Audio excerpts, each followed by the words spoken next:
What if I told you Greenville, South Carolina did not become popular because of Falls Park? However, Falls Park, Main Street did help, and the Liberty Bridge definitely helped, but the real reason Greenville County looks completely different in 2026 than it did in 2000 is much bigger than just downtown. It's the jobs, it's the hospitals, the schools, airport, roads, and even new neighborhoods and industry. And the fact that entire parts of the county went from a quiet, rural, or overlooked area to some of the most in-demand places to live in the entire Greenville area. Because Greenville didn't just grow like every other town, it changed directions completely. And in this series, I want to show you how that happened piece by piece. Because if you only look at the downtown, you will miss the whole story. But if you ignore downtown, you miss the symbol that helped Greenville believe it could become something different. So in part one, we are starting where most people recognize Greenville first, and that is downtown, the Reedy River, Falls Park, and Liberty Bridge, and really the moment that Greenville started telling a very different story about itself. Here's the part that people forget. Greenville was not some unknown city just waiting to be discovered.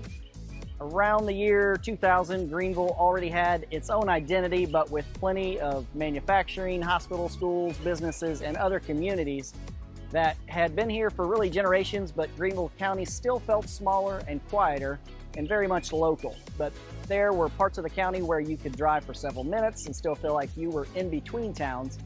Many of the surrounding communities had not yet become the high-demand suburbs and lifestyle destinations that people do talk about today. And the major commercial and interstate corridors had not yet become the massive residential and retail engines that they are now.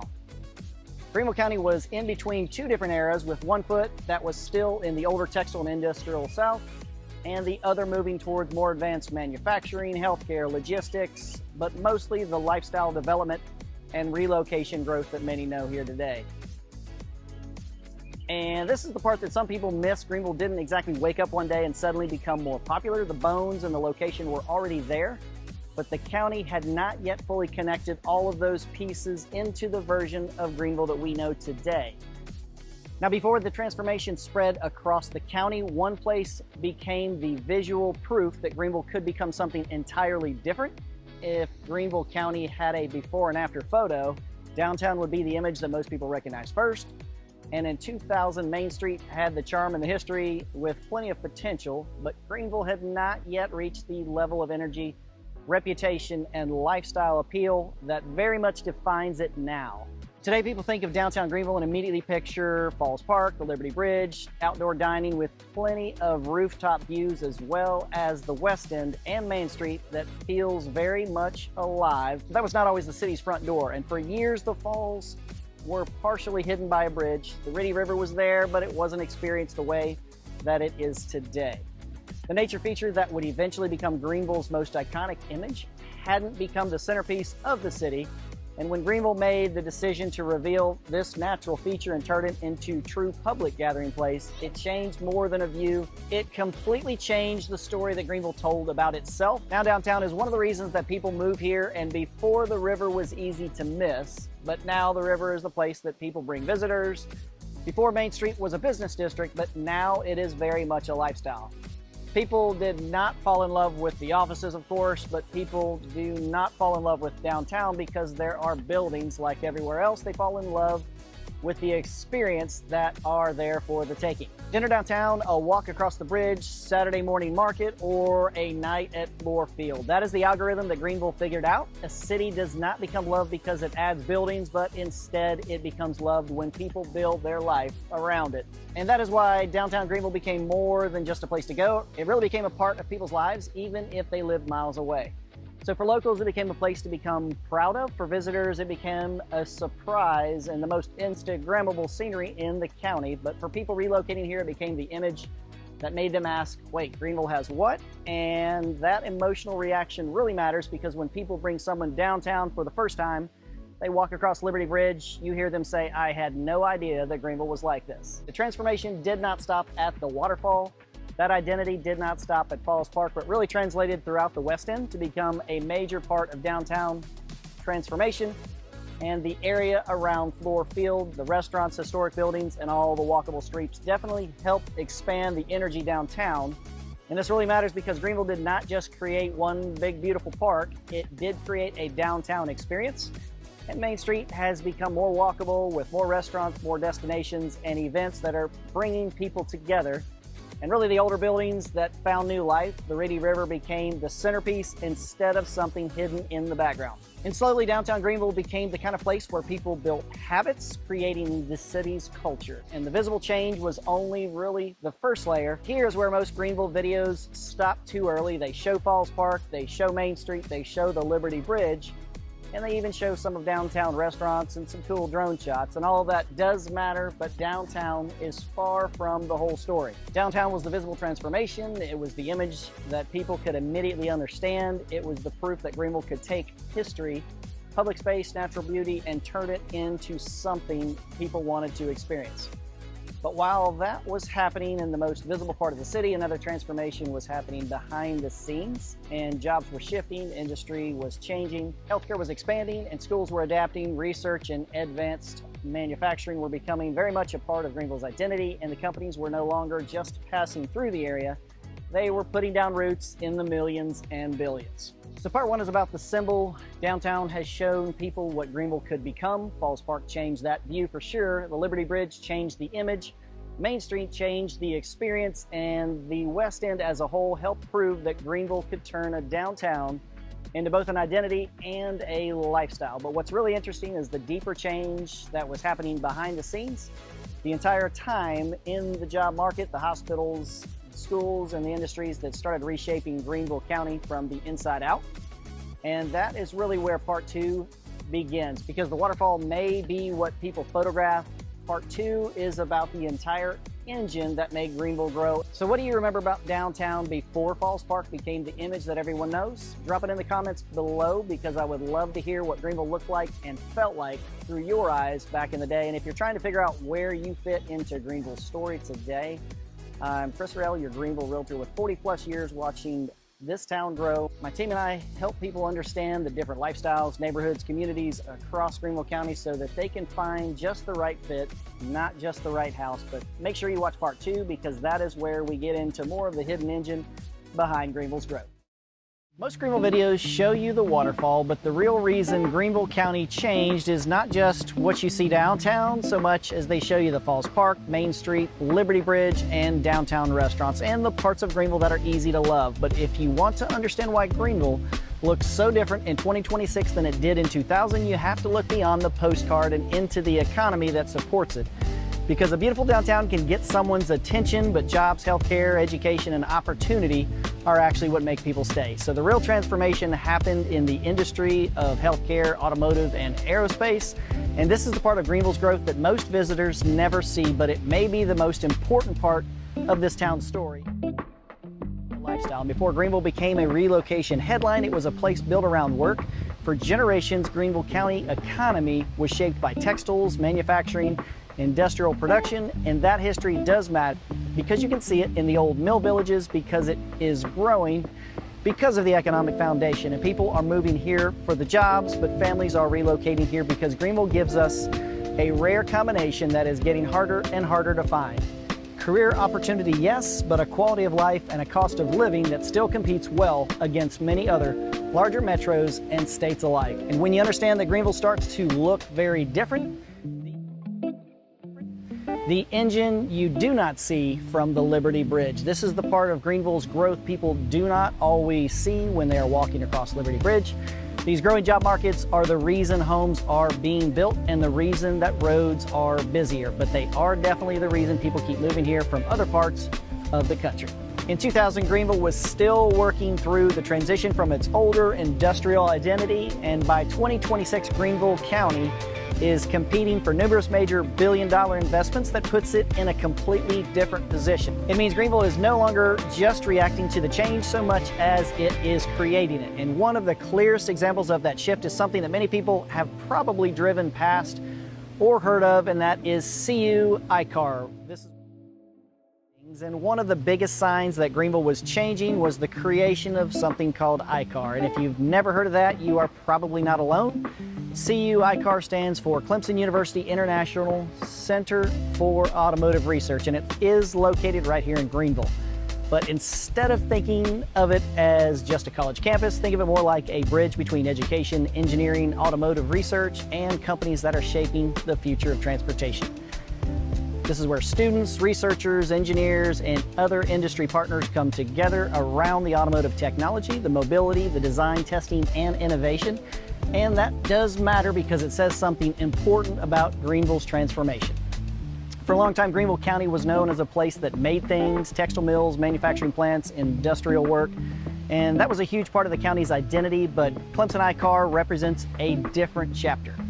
It shows that Greenville is not only a place where things are made anymore, it is also a place where things are designed, tested, engineered, improved, and imagined before they ever hit the road, because 25 years ago, a lot of people may have thought about Greenville County as a traditional manufacturing area, and that is one of the reasons Greenville's growth feels different from the ordinary suburban sprawl, because behind the restaurants, the subdivisions, and the new construction, there is a serious economic engine supporting it. I-CAR is one of the examples of that engine, and it connects Clemson, Greenville, students, engineers, researchers, and other private companies into one ecosystem. And when a county starts building that kind of ecosystem, it does not just attract new residents so much as it attracts investment, it attracts employers, it attracts talent, and a lot of people who are not just looking for a nice place to live so much as a place where a career can actually grow. So when people ask why Greenville County changed so much, this is part of the answer. It was not just downtown getting more appealing, it was Greenville County becoming more connected to the industries that are investing millions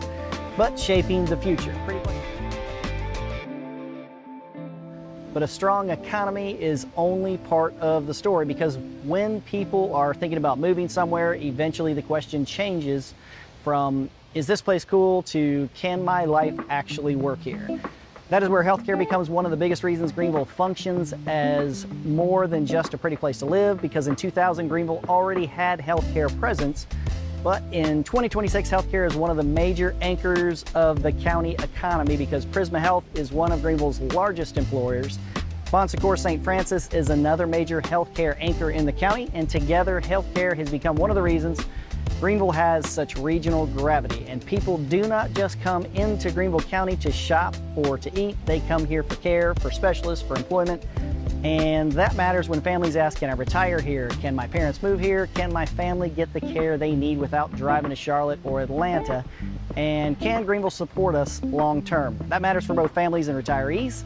It matters to employers. It definitely matters to relocating buyers who are trying to figure out whether Greenville County can support their lifestyle long term. And in 2000, healthcare was important, but in 2026, healthcare is one of the pillars holding up the entire Greenville County economy and schools.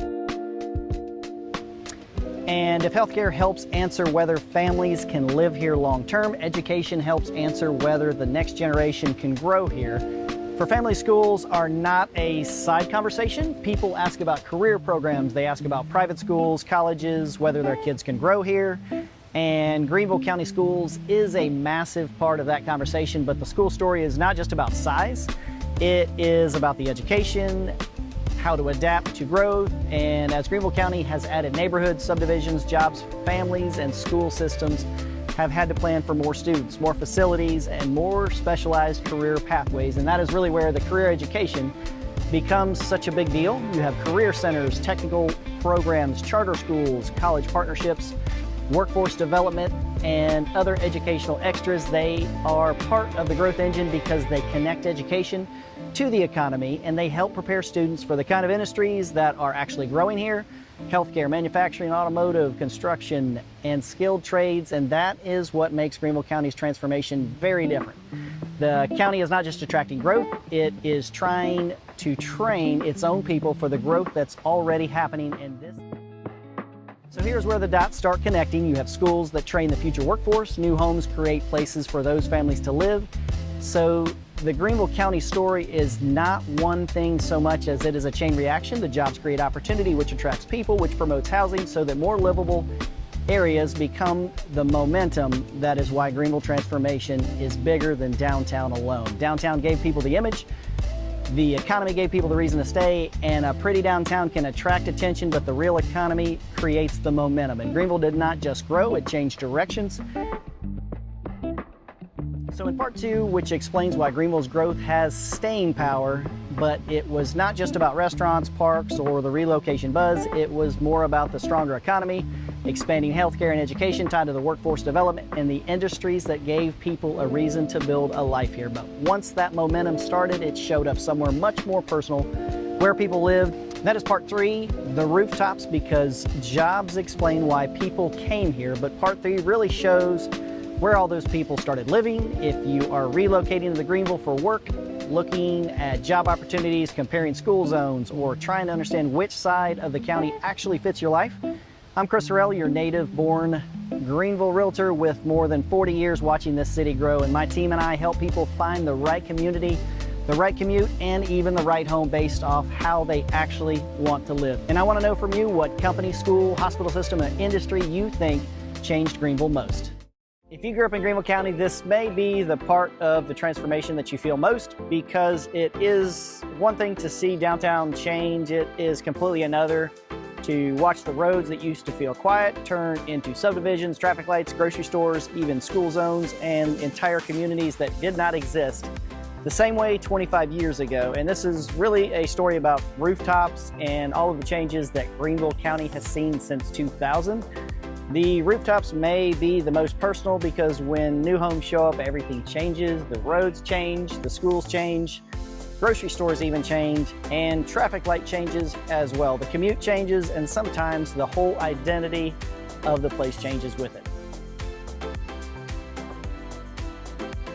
In 2000, Greenville County still had large areas that felt quieter. They were more rural or even more disconnected from the daily rhythm of downtown. But picture old two-lane roads, open fields, and quiet intersections that are slowly turning into neighborhoods, grocery stores, school traffic, and model homes. And as jobs expanded, healthcare grew, schools adapted, and Greenville became more visible, with residential growth, which started pushing more outward. And that is really what's happened across many of Greenville County's surrounding communities and growth corridors. Areas that used to feel rural now have subdivisions. Roads that used to feel quiet now have turn lanes and traffic lights, grocery stores, and new schools nearby. But places that once felt far out now feel like normal parts of Greenville daily routine, and the growth did not happen randomly. It really followed jobs, it followed schools, it even followed sewer access. It followed shopping as well as the lifestyle and affordability, which is one of the biggest things that people need to understand here. And new homes did not appear because builders liked empty land. They appeared because demand has moved. And that demand moved towards access to work, access to schools and roads and shopping, and of course the lifestyle and price points that people can still reach. Now here's where the housing story gets complicated. In 2000, a buyer might have looked at Greenville County and thought mostly in terms of older established neighborhoods or really even a traditional suburban area. But by 2026, buyers had far more choices with downtown condos. You have historic homes, infill construction, and even master plan communities with production built neighborhoods, luxury gated communities, and townhomes, acreage properties, as well as golf communities, and homes near the Swamp Rabbit Trail with new construction in places that used to feel like the edge of the county. And that has completely changed the real estate conversation here, because Greenville County is no longer one real estate market. It is a collection of micro markets pretending to be just one county. And this is why two people can both say they want to move to Greenville County and mean completely different things, because you have one person that means a downtown condo where they can walk to dinner, and another that means a suburban convenience and school access, while another may mean new construction in a growing master plan community, and even another still means a trail-connected lifestyle near the Swamp Rabbit Trail, and others that just want to be close to the airport, major employers, or even the I-85 corridor. While others want to be farther out where things still feel quieter, and that is really why buyers can get overwhelmed very quickly, because Greenville is not one lifestyle, it is many lifestyles sitting just under one county name. Here's something that buyers need to understand before they fall in love with a floor plan. New construction is not a one-size-fits-all. The neighborhood feel downtown sometimes is completely different from the suburban master plan community. and or a trail connected area with a newer growth corridor or even quiet acreage that's sometimes farther out. But some buyers do want the sidewalks and amenities and pools, and others want to be close to downtown with a larger lot, and others in and of themselves want to have the school system or school zone drive that search for them. But while others clearly only want to be near the airport for travel purposes. But those are all different searches, and that is really why the phrase moving to Greenville is too broad in and of itself. If you are relocating here, the better question really is Greenville a good place to live? And the better question is, which version of Greenville actually fits your lifestyle? Because the answer changes everything.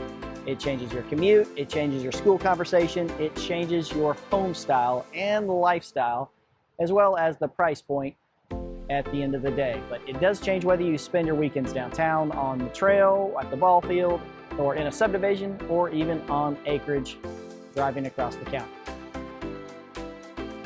The rooftops matter because they show where the opportunity went. When the county adds jobs, healthcare, education, as well as industry, people tend to follow. And when people follow, the housing market does respond. And that response is visible across Greenville County with new neighborhoods, new townhomes, new subdivisions and infill homes, as well as mixed-use communities and luxury pockets, as well as all kinds of starter homes and the challenges of affordability pressure. Now, this is where the story becomes both exciting, it becomes complicated, and because of that same growth, it also creates pressure, and more new homes means more people, and more people, more cars, more roads, etc. But it does mean the infrastructure does become stressed, and more demand also means affordability becomes harder for locals and for first-time home buyers, which is why Greenville County's housing story is not just a celebration so much as it is a warning. Now, the rooftops are proof of opportunity, but they are also a reminder that growth has to be managed carefully, and because growth by itself is not the goal, good growth is in fact that goal. The buyer experience in Greenville County has changed so much. Years ago, someone moving here may have had a simpler search. They might have picked the side of town, even the school zone, or the budget to find that home, but now the search is very much more layered because you have to decide if you want lifestyle, you want square footage, you want a commute or land, or even a more established home with character or new construction to include walkability or privacy, and of course, whether you want to be closer to downtown or closer to work, along with all the amenities that may or may not come with fewer restrictions or lower maintenance as well. Here is the part that catches people off guard. Two neighborhoods can be 15 or 20 minutes apart and feel completely different. That is why location matters so much more than a listing description can explain, because Greenville County is made up of different lifestyles, of different price points, and even the school conversations tend to be different, as well as the commute patterns. And a daily routine can shift very quickly from one area to another. And if you don't fully understand those differences, it is very easy to buy the right house in the wrong location.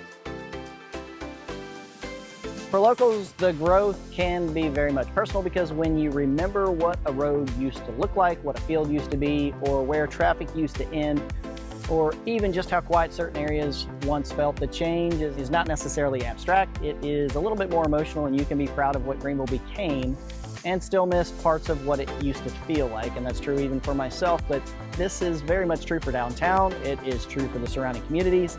It is true for roads. It's true for all the commercial corridors, and it's definitely true for housing here. The challenge is that people moving here often see the opportunity, while people who have been here longer also see what was lost. But the perspectives are real, and both very much matter.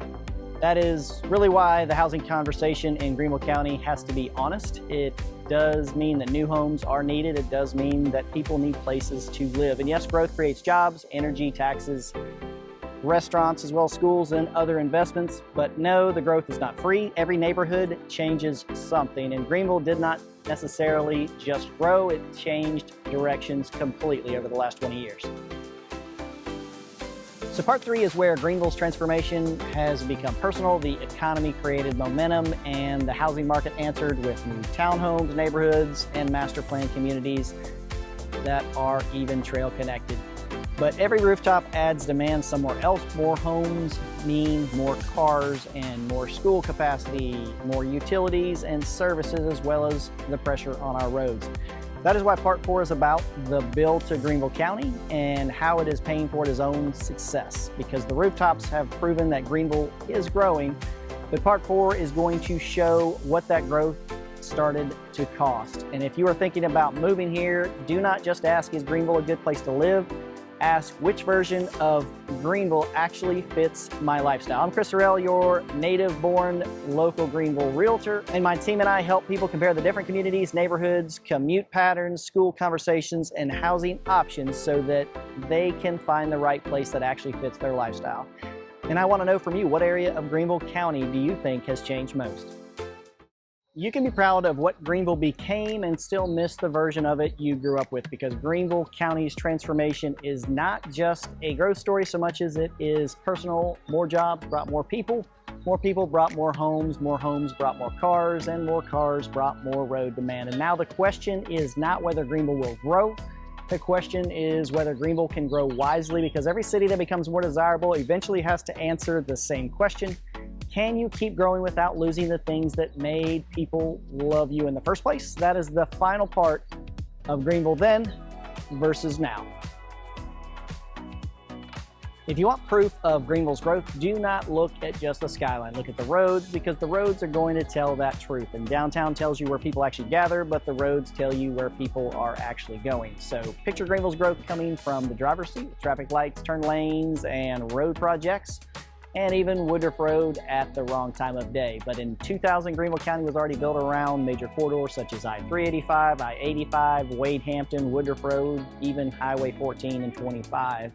But by 2026, these corridors are telling a very different story. They tell a story of explosive residential growth, commuter traffic, retail expansion, industrial access, and airport growth, as well as the infrastructure that's trying to keep up. And let's just be honest, one of the biggest complaints people have about Greenville County today is the traffic. And if you've ever sat on Woodruff Road at the wrong time of day, you already know. But that road might be the seventh ring of hell for some, with Target and Costco and every other restaurant chain known to mankind. But the traffic is not just frustrating, it is evidence of that. And it shows you where the demand went before the infrastructure actually caught up. When Woodruff Road became one of the most important commercial corridors in the entire county, retail followed rooftops, rooftops followed jobs, and jobs followed access. Traffic gets most of the attention, but transportation is also one of Greenville County's biggest strengths. With GSP Airport, it is a perfect example, and in 2000, GSP was important. In 2026, it is one of the biggest lifestyle and economic advantages here in the region, because for relocation buyers, it means access. For companies, it means connectivity. And for executives, sales teams, families, logistics users, and travelers, it changes how Greenville competes. That matters because Greenville is not trying to be isolated. It is connected. It's connected by the interstate, airport, industry, trails, as well as the regional growth. That transportation network is one of the reasons that Greenville County keeps pulling people, companies, and investments here into the area. But the same roads that connect Greenville also reveal the pressure underneath that growth. And that is really where the story shifts from growing to planning. One of the biggest mindset shifts between Greenville County in 2000 and Greenville County in 2026 is how people think about development. The old model was simple: build houses, add roads, add shopping centers, and make people drive everywhere. But the better model is much harder, because we want to build places, not just houses, not just stores, and not just roads. You see that downtown and in other places like Hollingsworth and Lawrence Road, as well as West Greenville and even some of the Malden-style mixed-use developments. But you will definitely see it in places like Travelers Rest and along the Swamp Rabbit Trail, which has helped shape so much of the town's lifestyle-driven growth. And you see it in places where downtown charm and airport access or industry, as well as the residential growth, all has actually started to overlap. And that is really the bigger lesson from Greenville's downtown success. But Falls Park has taught Greenville something that it has showed, that the public space matters, walkability matters, and design definitely matters, but more importantly, the experience. And now the question is whether the rest of the county can take those same lessons and apply them to the next generation of growth, because the truth is that Greenville County is not done changing, not even close. Now, when you compare Greenville County then versus now, this is what you're going to see. The downtown has become a destination, a river which has become the heart of the city, and an old industrial economy that evolved into advanced manufacturing and research, as well as a healthcare system that has become one of the county's largest anchors, and a school district that has become not just a place for education, but a workforce engine here. And of course, a transportation network that keeps up with the demand of a growing region, and a housing market that has expanded from traditional neighborhoods into new communities across the county. So in 2000, Greenville County was still asking, what are we becoming in 26? The answer is much clearer, because Greenville County has become a rare place where career opportunity and quality of life have started showing up in the same conversation. Downtown energy connects to suburban growth, and industry connects to the education, while healthcare connects to employment, and airport access connects the business. New homes connect to relocation, and the next chapter is not about whether Greenville grows, it's about whether Greenville grows wisely, because every chapter of growth brings a trade-off. And if you live here long enough, you start to realize that the transformation always has two sides. Now, growth always sends a bill, and here in Greenville County, that bill shows up in traffic, home prices, schools, as well as roads, and of course the pressure that locals feel every day. Every new company needs workers, every worker needs a place to live, and every neighborhood needs roads as well. But every family is going to need schools and healthcare, and the development affects the people that are already living nearby. So when people talk about Greenville County's growth, there are really two stories that are happening at the same time, with the first story, which is the exciting one: more jobs and more restaurants, parks, and housing options, as well as the investment and/or more recognition and opportunities. But the second story is one that locals actually feel every day, because that's the additional traffic, the higher home prices, more construction pressure on the infrastructure, and even more change in places that used to feel quiet. Because both stories are true. If you have lived here long enough, you can be proud of what Greenville has become, but still miss the parts of what it used to feel like. And that is really what makes Greenville County in 2026 such an important moment, because we are no longer asking if growth is coming. It is actually here. But the real question is, what kind of county do we actually want Greenville to be in the next 25 years? Because the decisions being made now about roads, schools, zoning, and industry, as well as parks and infrastructure, will shape what Greenville County looks like in 2050. Just like the decisions that were made decades ago have shaped Greenville as we see it today. And Greenville did not just grow, but change direction at that time. When people ask me how Greenville has changed since 2000, I don't just think about the building so much as I think about the actual direction. The hidden waterfall became the symbol of the city, and old industrial economy actually became advanced manufacturing. The healthcare economy, school systems, and career programs became part of the workforce pipeline. The airport, of course, became a regional advantage, and of course the roads became both a strength and a stress point, as well as the open land becoming neighborhoods where thousands of families live now. That is really the before and after of Greenville County, which did not just get bigger. It became more connected, it became more competitive, more visible, and more expansive, but also more complicated, and in a lot of ways more important. But the next question is the one that matters most. Can Greenville keep growing without losing the things that made people fall in love with it in the first place? Because at its best, Greenville is still built around the same things that made people care about it in the beginning, such as family, work, community, and opportunities, but also that feeling that people get when they bring someone downtown for the first time, they walk across the Liberty Bridge, or look out over the falls and hear them say, "I had no idea that Greenville was like this." And this is why I always tell people Greenville County is not just a downtown, it's not just the surrounding communities, and it is a collection of different lifestyles, different price points, different commute patterns, and different school conversations, as well as different housing options and reasons people choose to live here. And if you're trying to figure out where you fit into that story, whether you are moving here or relocating within the county, buying your first home, or even selling your home, you're just trying to understand which part of Greenville actually matches your lifestyle. I'm Chris Horrell, your native-born Greenville Realtor. My team and I help people find the right version of Greenville for their lifestyle, whether that means downtown energy, new construction or acreage, or even trail access, or something completely different. And when your future matters, we are here to help. Greenville's next chapter is about whether it grows without losing itself. And I want to know from you, what is the biggest trade-off you feel from Greenville's growth, whether it's traffic, prices, construction, or something else?